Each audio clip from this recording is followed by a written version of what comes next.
que nadie sabe lo que tiene hasta que. Yo pienso que sí sabíamos, lo que no quisimos fue cuidarlo. Yo nunca he tenido en una consejería a un hombre que me diga a mí: yo cuidé a mi esposa, yo estuve atento de ella, yo siempre estuve muy pendiente de sus emociones, de sus sentimientos, pero igual ella me dejó. No, los he escuchado decir: oye, yo nunca la presté atención, yo nunca conversé con ella, yo de verdad no le di valor. Siempre son las confesiones que tienen los hombres. ¿Por qué? Porque las mujeres somos más dadas a las emociones. No es que los hombres no la tengan, ellos las ocultan con una sola. Las mujeres, por ejemplo, manifestamos la tristeza con el llanto, ¿verdad? Por eso es que dicen que las mujeres somos muy lloronas. Las mujeres manifestamos la tristeza, la ira, porque dicen que somos pelionas, ¿verdad que sí? Que reclamamos mucho, ¿qué tal? Las mujeres manifestamos la alegría, porque es que todo lo contamos. Queremos que el marido se entere de todo, cuánto nos costó la cartera. O que adivine cuánto nos costó lo que nos gastamos, ¿verdad que sí? Cuando llega, por ejemplo, el marido y te pregunta: oye, ¿y esa camisa? Nunca te la había visto y me la he puesto 15 veces. Y entonces me dice que nunca me había visto la camisa. Y yo: amor, por favor, esta camisa me la he puesto no sé cuántas veces. Entonces, ¿cómo manifestamos en ese momento la emoción? Como con enojo, y decimos: náguara, no te das cuenta de nada de lo que yo tengo. Ahora, ¿cómo manifiesta el hombre las emociones? Todas esas, con una sola: la ira. Y es que en la mayoría de las veces se pone bravo para no hablar o para no solucionar. Pero hoy venimos a este lugar para aprender. Diga: para aprender.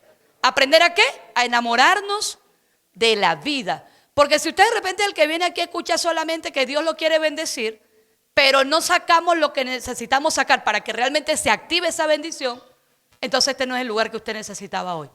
Pero yo creo que aquí en este lugar Dios quiere enseñarnos cada día enseñarnos. Y para eso quiero hablarle de dos puntos que son necesarios, sobre todo para nosotros los seres humanos. ¿Cuántos seres humanos hay aquí? A ver, ¿cuántos seres humanos hay aquí? Qué bueno, porque no tengo alienígenas por acá, ¿verdad? No tenemos, gracias al Señor. Bien, hay una palabra que está en la Biblia que quiero ponerla como fundamento sólido para explicarle lo que le voy a enseñar hoy. Y está en una de las epístolas que el apóstol Pablo escribe, y que se le escribe justamente a una comunidad de creyentes muy intelectuales. Y estos eran los romanos. Recordemos que Roma era el imperio donde, digamos, en el imperio cuando en la época que nace nuestro Señor Jesucristo. Y en este imperio no solamente estaba Roma, sino que había también otro grupo muy selecto, pero a la vez influyente, que era el grupo religioso. Estaba el imperio romano, que era político, pues tomemos en cuenta que las políticas y las leyes derivan de Roma. De allí es donde se crean realmente todas las leyes que usted y yo conocemos, los abogados, los códigos y todos sabemos que viene ¿de dónde? De Roma.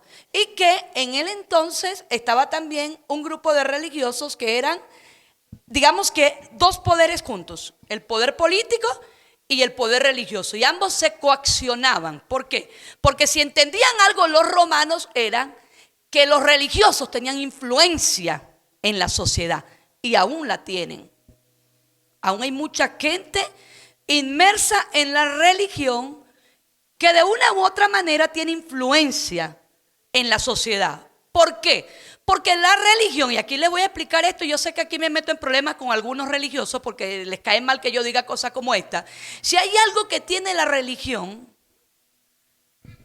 y voy a separar aquí, voy a abrir un paréntesis: sin amor, escúchenme, sin amor, religión sin amor es el don de manipular. Mire, es tan impecable la manera de manipular que cuando lo logran, separan a la gente más bien de Dios. ¿Por qué la separan? Porque en el nombre de Dios, y lo hemos vivido, no lo hemos vivido en la historia de la humanidad, se ha matado gente. En el nombre de Dios se han acabado con aldeas. En el nombre de Dios se han dividido naciones. En el nombre de Dios se han dividido inclusive pensamientos, gente que piensa distinto. Por ejemplo, las grandes cruzadas que hacían en el principio la Iglesia Católica. Cómo quemaban gente porque pensaba distinto. La gente la quemaban, ¿sabía ustedes? Que las metían en la hoguera, los acusaban de hereje. Hay una mujer de la Revolución Francesa llamada Juana de Arco. ¿Han conocido de Juana de Arco? Vean la película al menos para que tengan una noción de qué se trata. Esta era una mujer de Dios, esta mujer tenía revelación de Dios, esta mujer las peleas que ella tenía o las guerras que ella tenía era por independizar. No eran guerras por matar nada más, no eran guerras para la independencia, guerras por verdaderamente manifestar el amor de Dios. No eran guerras por acabar con el prójimo. Y esta mujer la quemaron porque la corona la consideró a ella ¿qué? Enemiga. Ahí sí estaba el poder político y el poder religioso. ¿Cómo ejercen el poder religioso? Es un hereje, quémenla en la hoguera. Y eso pues nos ha llevado a nosotros a la conclusión que ambos poderes juntos, sin la falta o con la falta de Dios, verdaderamente en el corazón del hombre, afecta y hace muchísimo daño. Entonces el Imperio Romano y esa clase que estaba allí, que eran los religiosos de la época, estaban coaccionados. Indiscutiblemente ellos estaban unificados. Por eso cuando nosotros vemos, por ejemplo, el día de la presentación de Jesús, ¿dónde lo presentaron primero? Hacia Pilato, ¿lo recuerdan? Usted no estaba allí, pero si leyó la Biblia o si al menos sabe de Navidad, sabe que a Jesús lo presentaron, o en Semana Santa, no en Semana Santa, Navidad es el pesebre, pero en Semana Santa sabe que a Jesús se lo presentaron primero ¿a quién?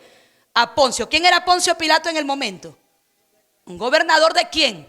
De Roma. Pero Poncio dijo inmediatamente, llévenselo ¿a quién? A Herodes. ¿Quién era Herodes? ¿El rey de quién? De Israel, del pueblo de Dios. Mire, llévenselo a Herodes porque ese hombre es de allá, es de esa gente. Pero ¿qué hicieron donde Herodes? Llega el Sanedrín. ¿Quién era el Sanedrín? Los religiosos, diga los religiosos de la época. ¿Y qué hicieron? Llevaron a Jesús a tal punto a decir que él era el Hijo de Dios allí públicamente delante de todos, y que si Dios quería, o sea, cualquier autoridad que viniera sobre él, viniera de parte de Dios, no de ellos. ¿Y qué hizo el hombre primero? Se rasgó la vestidura, el religioso, ¿verdad que sí? Como todavía tenemos muchos religiosos rasgándose la vestidura, porque les escandaliza que todavía a estas alturas nosotros tengamos gente que piense distinto.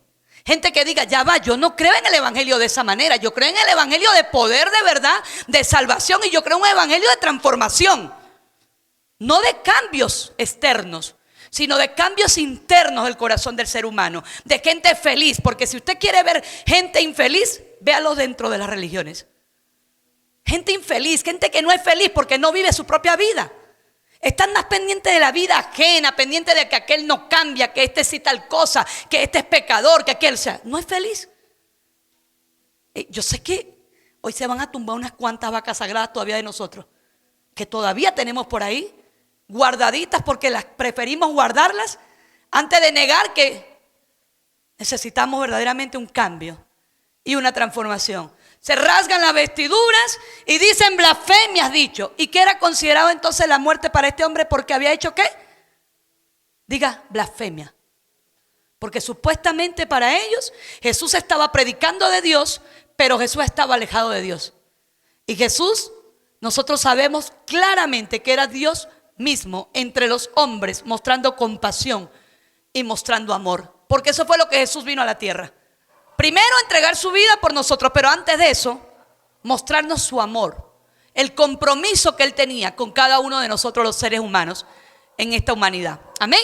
Ahora sí, explicándoles todo eso, les quiero compartir entonces lo que dice el apóstol Pablo a esa comunidad de creyentes en Roma, porque había que hablarles desde su intelecto. Gente súper intelectual, con coeficientes intelectuales asombrosos. Usted ve todas esas edificaciones impresionantes que nosotros, por ejemplo, vemos en Roma.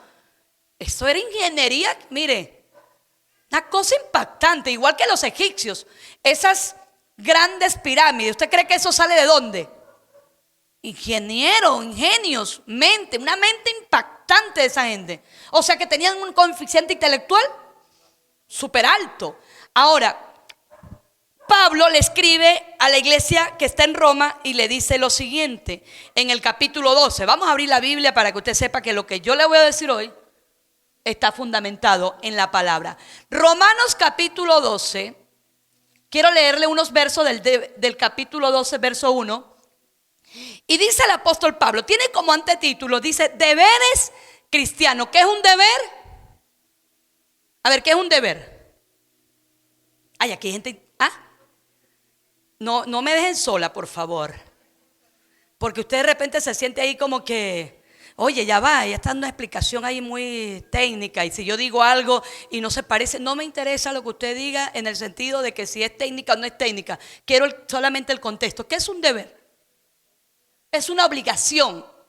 Un deber es algo que se tiene que hacer. No es si se quiere, no. Un deber es algo que se tiene que hacer. Por ejemplo, cada vez que nosotros nos levantamos en la mañana y nos cepillamos, ¿qué estamos cumpliendo?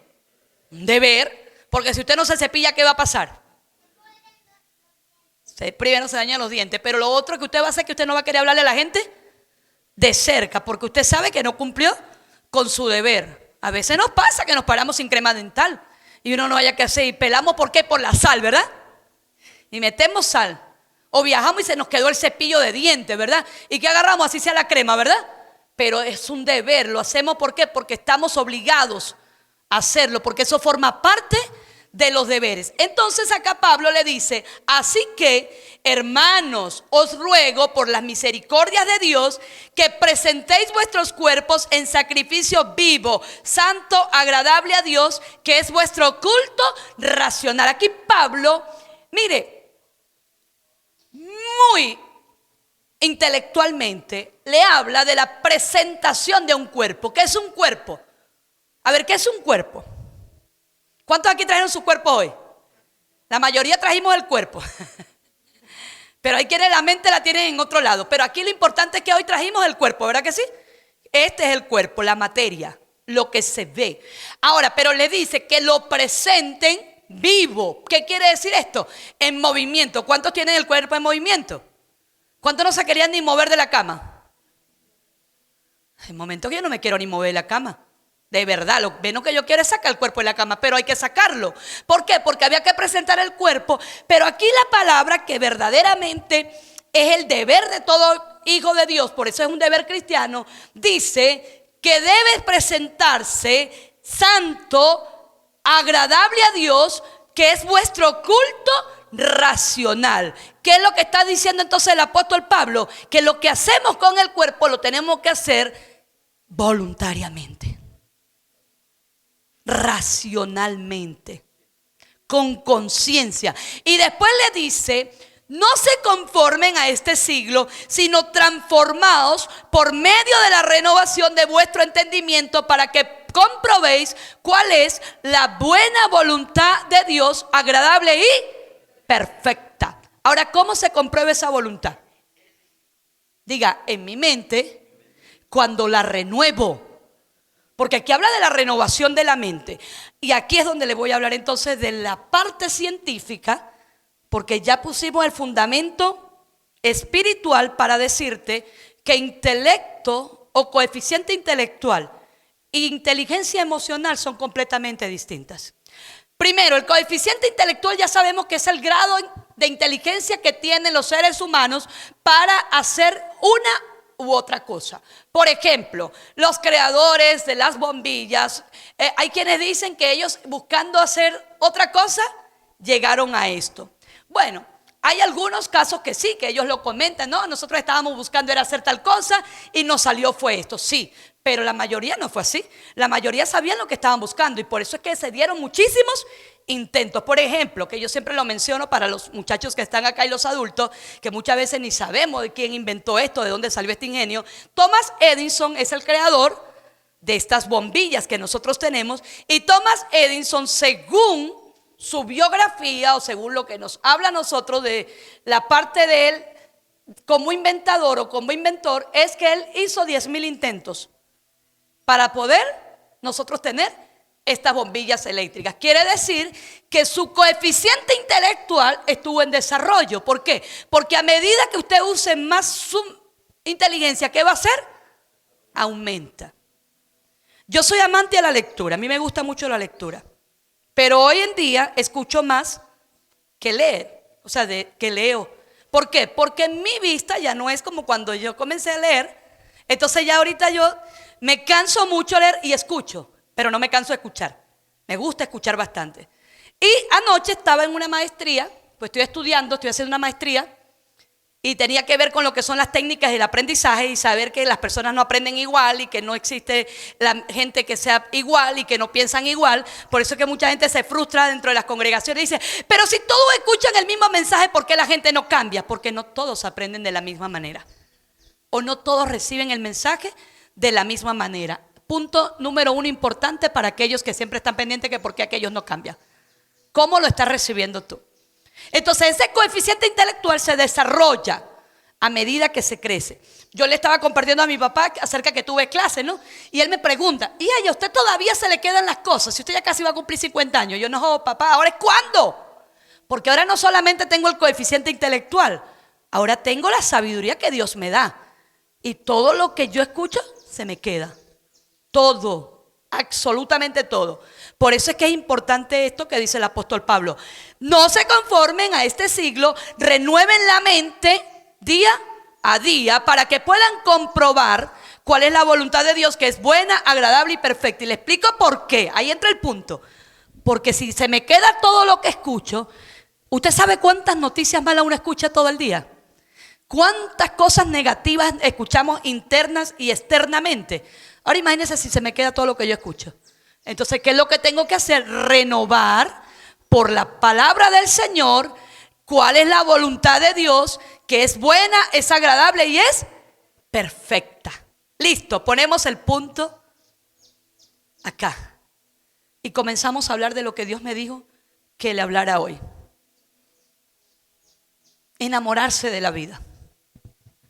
Mire, en la Biblia hay un capítulo completo que está en el último libro de la Biblia, que es Apocalipsis capítulo 3, donde nos hace mención el Señor o el ángel del Señor que estaba dándole a Juan esta visión, que dice en el capítulo 2, perdón, no es el 3, es el 2, y lo voy a leer aquí con ustedes. Esta es una exhortación a una de las 7 iglesias. En esta exhortación, el Señor le habla a la iglesia de Éfeso, que nosotros leemos también que hay una carta específica para los efesios, que el apóstol Pablo escribe. Y que incluso en esa carta que el apóstol Pablo escribe para la iglesia en Éfesos, o los efesios, ellos, siempre el apóstol Pablo estuvo allí, ¿sabes, no? Animándolos a permanecer en el Señor, a no apartarse del Señor, a que se mantuvieran en el Señor. ¿Por qué? Porque ellos estaban en una comunidad donde habían demasiadas distracciones. Y no solamente las distracciones, sino que los afanes de la vida, los afanes diarios, terminaban desenfocando al pueblo de Dios. Pero dice en el versículo 4, voy a leerles algunos versos, le voy a leer el verso 2 hasta el 4, dice: yo conozco tus obras y tu arduo trabajo y paciencia, y que no puedes soportar a los malos, y has probado a los que se dicen ser apóstol y no lo son, y los has hallado mentirosos, y has sufrido y has tenido paciencia, y has trabajado arduamente por amor de mi nombre, y no has desmayado. Wow, esta parte a mí me impresiona, porque si nosotros leemos eso, nos damos cuenta que era una iglesia que estaba pendiente, que probaron a los falsos apóstoles, que hicieron, posible también de trabajar, de esforzarse. Pero vean lo que les dice en el versículo 4. Y también tuvieron sufrimiento, y también tuvieron paciencia. Pero ve el versículo 4, dice: pero tengo contra ti que has dejado tu primer amor. Wow. O sea, se esforzaron, eran valientes, eran pacientes, pero no estaban en el primer amor. ¿Y qué es el primer amor? Mire, nunca se me olvida la primera vez que el Señor trajo a mi corazón esta palabra, el primer amor. Y les voy a compartir un testimonio propio. Cuando Dios me revela qué era lo que yo había dejado. En los años 2010 aproximadamente, sí, ya casi 15 años. Ya yo tenía unos cuantos años caminando con el Señor. Comencé con muchísimo entusiasmo, muy diligente. Yo tenía una célula de crecimiento en la comunidad de Agua Fría. Nos congregábamos de lunes a viernes aquí en la iglesia donde Dios nos permitió estar durante 3 años. Y los domingos teníamos servicio en la mañana y servicio en la noche. Pero terminando el servicio de la mañana, yo le decía a mi esposo, vámonos para Agua Fría. Vamos a predicar, vamos a hacer un tumá allá con nuestros hermanos. Y eso era una fija, todos los benditos domingos. Salíamos de la iglesia, nos íbamos a la carnicería, comprábamos carne y hacíamos un tumá. Los ancianos de allí de la comunidad se venían caminando de lejos. Hubo una vez una acción de una de las ancianas que me llevó un tumá en una perolita de barro, pero así como era la perola, estaba el tumá, estaba lleno de barro. Y la abuela le dice a uno de los hijos que me dijera a mí que esa era una ofrenda de amor que ella me estaba llevando. En esa ofrenda de amor era que la lagunita se había secado y ella había sacado unos busquitos, unos buscos, ¿es que se llaman esos pescaditos? Y lo sacó y ella me preparó el tumá, pero sabía barro, porque no estaban bien lavados. Aún así, yo me comí ese tumá con amor, porque yo sabía que era una ofrenda de amor. Pasado el tiempo, salimos de ese lugar. Dios nos envió a aperturar una obra, la abrimos acá en Santa Elena. Empezamos a ganarnos a la gente. La mayor parte de la gente que iba a nuestro servicio eran gente drogadicta, gente alcohólica, gente que estaba en estado ya de indigencia, personas que tenían problemas de esquizofrenia, paranoia, personas ansiosas. Todo este tipo de personas fueron las que se llegaron hacia donde yo estaba. Y eso comenzó a traer sobre mi vida una carga. Más que una carga espiritual, una carga emocional y una carga física, porque yo no descansaba, yo no paraba. Llegó un tiempo que me llevé a 9 hombres a vivir conmigo en mi casa, porque todos tenían problemas de adicción a las drogas y yo quería ayudarlos. De hecho, creo que los ayudé, pero en mi deseo de ayudarlos terminé cansada, terminé agotada.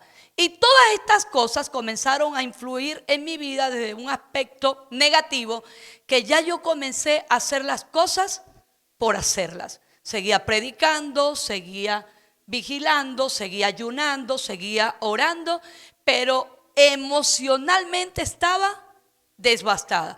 Por supuesto no sabía lo que era ni el coeficiente intelectual, ni sabía lo que era la inteligencia emocional. Muchísimo menos sabía que los cristianos pasábamos por periodos de depresión y de ansiedad, porque yo consideraba que pasar por allí era estar en pecado, porque así me enseñaron a mí, que el cristiano tenía que estar alegre siempre. El cristiano nunca puede estar triste. El cristiano no tiene que mostrarse débil, tiene que estar en victoria siempre. ¿Y cómo está, hermanita Mabel? En victoria. Todo el tiempo yo estaba en victoria. Por fuera. Por dentro yo no estaba en victoria. Por dentro yo estaba derrotada por completo. Recuerdo que en ese tiempo comencé a sufrir ataques muy fuertes de ansiedad. Hoy sé que son ataques de ansiedad. Comencé a sufrir ataques de pánico, comencé a sufrir ataques de paranoia, me sentía perseguida en todo momento, sentía que Satanás estaba durmiendo en mi cama, sentía que todas las personas que iban a la iglesia iban endemoniadas a atacarme, sentía inclusive que cada vez que yo predicaba yo me iba a desmayar, me iba a morir allí, después que iban a decir de la hermana Mabel, porque todo lo espiritualicé. Por lo mismo, por como me enseñaron, usted no puede estar deprimido, usted no puede tener nada de eso. De hecho, en la iglesia evangélica nunca se habló ni de depresión y de ansiedad, muchísimo menos, por el desconocimiento. Por eso es que no existe una cárcel con barrotes más fuertes que un sistema de creencia que te limita, que creer lo que alguien te diga que usted tiene que creer. Que usted, esto es así porque sí, yo digo y punto, y ya listo, y más nada. Hermana, usted no visita a fulano. ¿Por qué? Porque ese hermano está en rebelión y usted se va a volver igual que él. A mí me enseñaron así. O sea, que lejos de acercarnos a la gente, nos alejaron de pensar diferente. Y una de las cosas tan impresionantes de Jesús también era que Jesús lo acusaban por pensar diferente siempre. ¿Usted sabía eso? ¿O usted cree que los religiosos lo acusaban por qué? Porque Jesús fue el único que se atrevió a decirles a ellos que ellos eran hijos de su padre el diablo. Porque ellos dijeron que eran hijos ¿de quién? De Abraham. Y Jesús le dice, ustedes no son hijos de Abraham, porque si ustedes fueran hijos de Abraham, ustedes sabrían quién soy yo. Ustedes son hijos, sí, pero de su papá el diablo. ¿Cuánto aquí se atreven a decirle a un religioso así? No, porque ¿qué van a decir? Me voy a meter en problemas, porque los coaccionaron a no pensar. A mí me gusta cuando se me acercan y me dice, pastora, usted está equivocada. A mí me gusta. Pero eso sí, argumentame por qué yo estoy equivocada. Dígame, usted está equivocada por esto, por esto, por esto y por esto. Yo reconozco si estoy equivocada o no. Y si estoy equivocada, reconozco y pido perdón inmediatamente. Mire, perdóneme. Porque el perdón nos hace libres definitivamente. Y nos mantiene no solamente libres, nos mantiene ¿qué? Sanos, diga, sanos.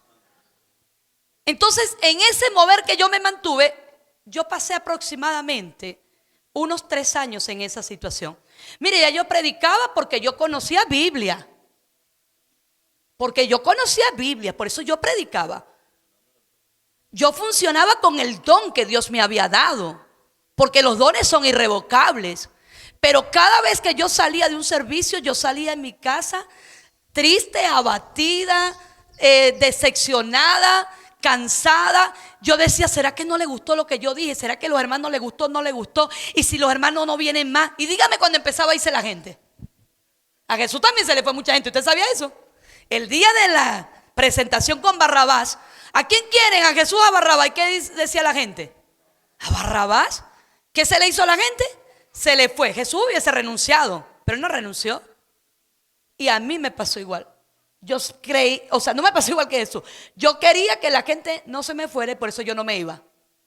Hasta que un día, un buen día, como que volví en mí. Y le dije a Liliana, necesito que prediques. Me voy a ausentar un tiempo. Y comencé a buscar, sin saber. Porque en donde yo me congregué nunca se hablaron de temas como estos. Y hay mucha gente que no habla de estos temas todavía. Pero sin saber fui a parar a la colonia Tovar. Alguien me escribió, hay un encuentro de libertad en Cristo, hay un psicólogo y un psiquiatra. Estará allí también el ministerio de Neil Anderson, que es especialista en libertar a los que están cautivos en la mente. Pero yo me negaba a aceptar que yo estaba cautiva en mi mente. Yo quiero es que me digan que el demonio se metió en mi casa, que me hizo esto, que me hizo aquello, que tal, que no sé qué, que yo tengo una enfermedad, que todo eso. Yo quería buscar a eso. Y llegué allá a la colonia Tovar.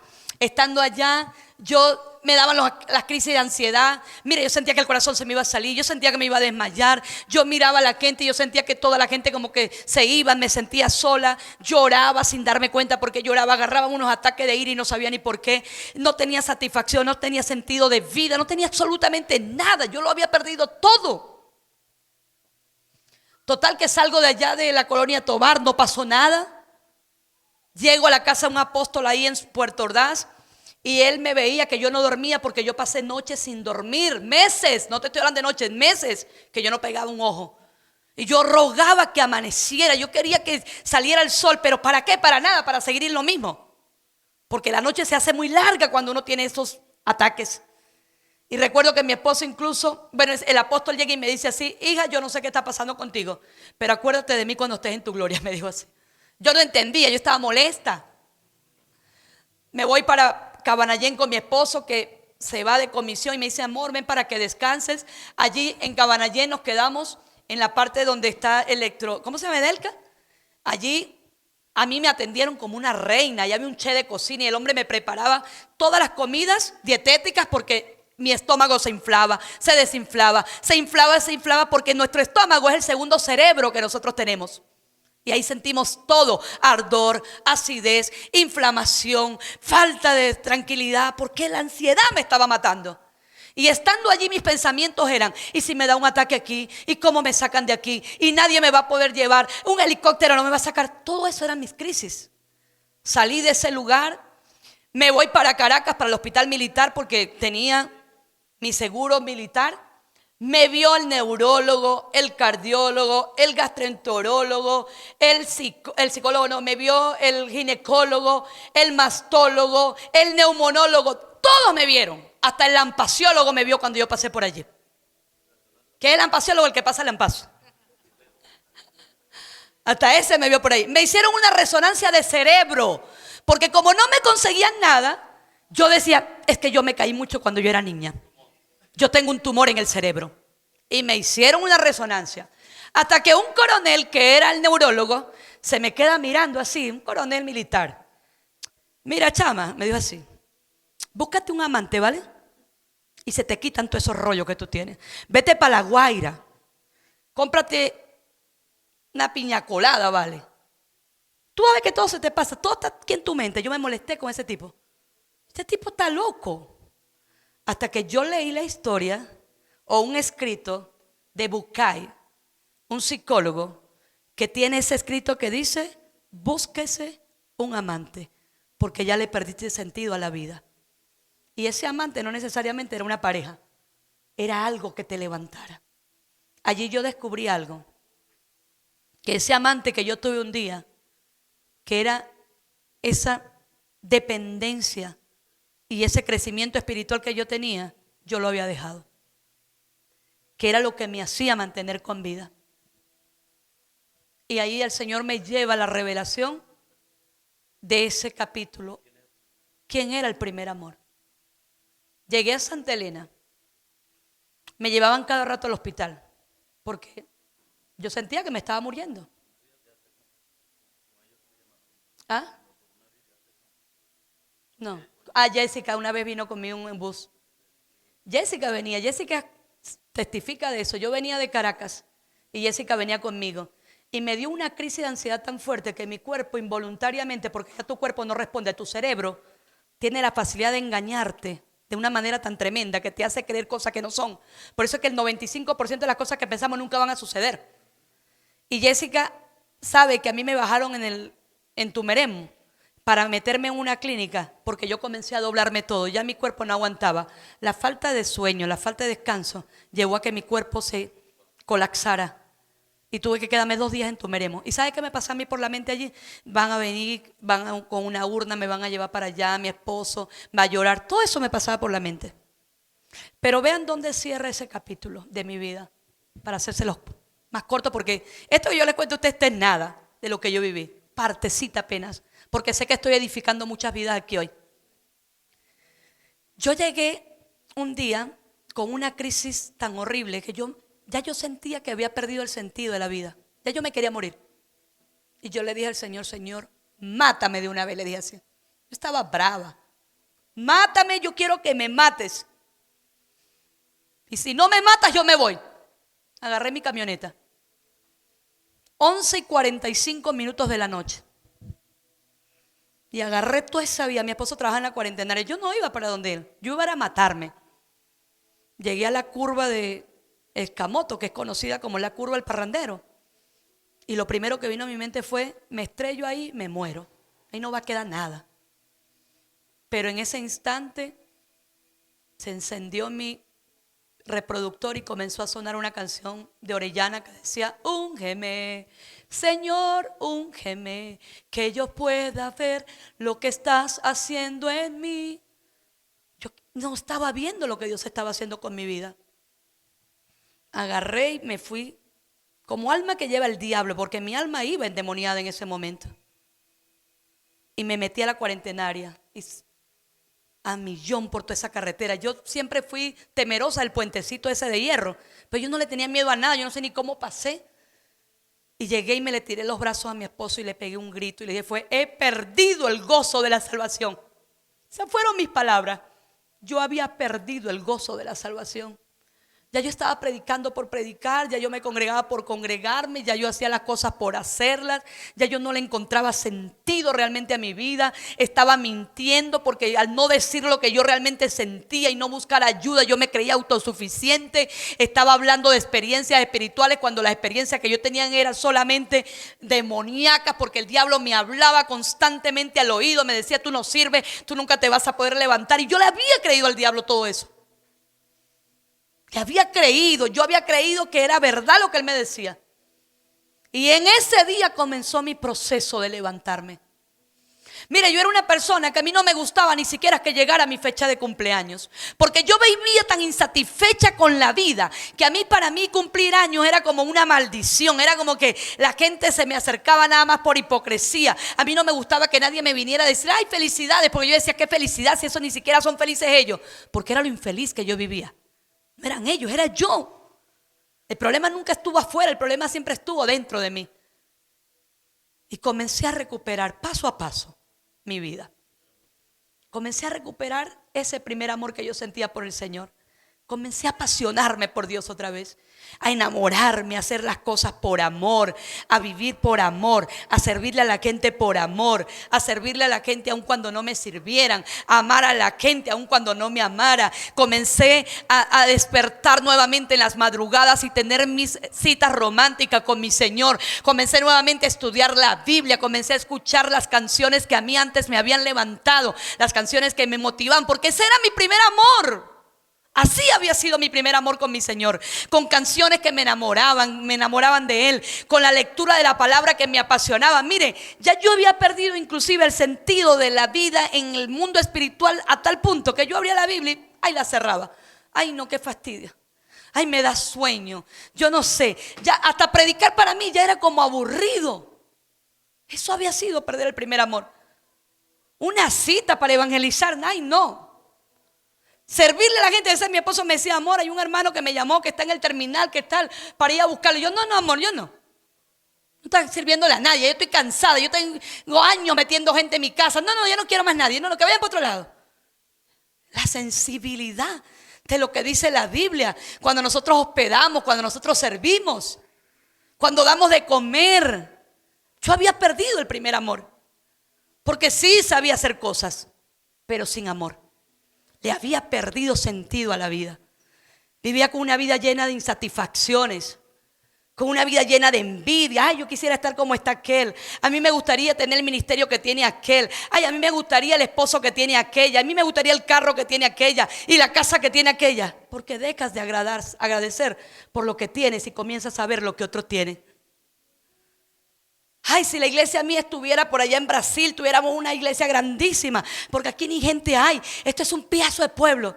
Había perdido el primer amor, porque el Señor ama a la gente. El Señor ama a la gente. Y es volver nuevamente a Él. Y comenzaron a menguar los episodios de ansiedad, porque cada vez que venía un episodio de ansiedad, porque seguían estando allí, yo sabía que eso iba a pasar. Y decía, el Señor es mi paz y mi fortaleza. ¿De quién temeré? El Señor es mi pronto socorro. ¿A quién más yo acudiré? Y hoy por hoy, para la gloria de mi Señor, yo puedo hablar con libertad de todo esto para ayudar a los demás. Pero cosa rica es dormir tranquilo. Cosa rica es estar enamorado del Señor, estar apasionado por Él. Mire, yo le digo una cosa, a mí no hay algo que me enternezca más, ni mis nietas, yo amo a mis nietas, y Dios lo sabe, mis hijas lo saben, pero a mí no hay una cosa que me enternezca más que estar en un tiempo de adoración y cantarle a mi Señor y llorar de ternura por mi Señor. Porque yo lloro de ternura, porque sé cómo ha sido fiel conmigo, cómo ha sido bondadoso, cómo me ayuda a alcanzar otras personas para Él. Con mi testimonio, porque es mi testimonio el que habla, lo que Él ha hecho en mi vida. Lo hizo fue el Señor. Rico cuando ya tú sabes que Dios a ti no te va a fallar, porque Dios no nos falla, usted sabe eso. Siempre va a estar ahí. Aunque vengan las tormentas, aunque pasemos por valles de sombra y de muerte, aunque pasemos por momentos de angustia, de tribulación, de duelo, Dios va a estar allí siempre. ¿Para hacer qué? Consolarnos, para abrazarnos, para amarnos. Yo les puedo confesar hoy, yo he sentido el abrazo del Señor. Porque en los momentos donde he estado más sola, más triste, porque me sigue pasando, hay momentos donde yo me siento sola y triste, viene el Señor con sus brazos de amor y me abraza. Hoy mismo yo estaba ahí sentada y yo sentía tanta agonía por los calorones que estoy viviendo ahorita. Y es más, le decía a mi esposo, amor, yo creo que ya esta temporada ya va a pasar porque ya tengo años con este proceso, porque estoy pasando el proceso de la menopausia. Me dan calores muy fuertes. De noche tengo que arroparme, desarroparme. Y muchas veces no descanso, es por eso. Y hoy, por ejemplo, fue una de esas noches. Yo me había puesto un traje bellísimo porque a mí me gusta venir bien arregladita, me gusta. Pero llegó un momento que yo no aguanto. Voy a poner un blue jean, un franelón, no sé. Y me puse un monito alegre, feliz, vean. Porque hay momentos donde yo tengo que hablarme a mí misma. Y decidí venir a la casa del Señor alegre, feliz. Y estaba allí y tenía el calor y esto y aquello. Y empezó a soplar esa brisa y yo sentía que era el Señor. Yo sentía que era el Señor esa brisa. Porque así Él nos abraza a través de la brisa. Mire, búsquense un amante. Si perdiste ya digamos, esa alegría de tu vida, primero el Señor. Pero haga algo que a usted le guste, que dejaste de hacerlo porque sencillamente le perdiste la pasión a eso ya. La literatura, el arte, caminar descalzo, irte a un conuco, agarrar, sembrar una planta. Haga algo que lo haga usted vivir, pero no deje de hacerlo. Sirva, porque el que no vive para servir, no sirve para vivir. Y por eso yo había perdido el sentido de servir y de vivir, porque había dejado de servir. Porque lo que hacía lo hacía intelectualmente, lo hacía funcionando en un don, pero los dones van a pasar un día. Las lenguas, las profecías, todo. Lo que nunca va a dejar de ser es el amor. No dejes tu primer amor con el Señor. Así como hablabas con la gente de Jesús cuando comenzaste, háblale ahora. Sigue enamorado, háblale lo que Dios está haciendo en tu vida. Cuéntale a la gente lo que Dios está haciendo en tu familia, lo que Dios está haciendo con tus hijos. Usted dirá, no es que Dios no está haciendo nada, de repente no lo estás notando. Pero yo se lo dije a una persona hoy, que estaban un poco afligidos porque todavía no han llegado donde ellos sienten que van a llegar. Y entonces yo le decía, no te quejes con tu boca, porque no sea que tu boca maldiga lo que ustedes van a recibir. Y no seas que hagas como algunos, que ya cuando estaban a punto de llegar se devolvieron.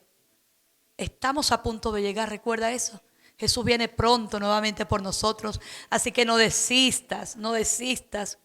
Mire, puedes retirarte del trabajo, puedes retirarte de cualquier cosa. No te retires de Jesús, porque Él es el camino a nuestra paz, a nuestra seguridad.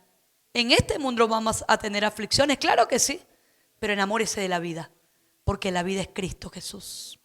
Él es la vida, Él es la verdad y Él es el camino. Y nadie va al Padre si no es a través de Él.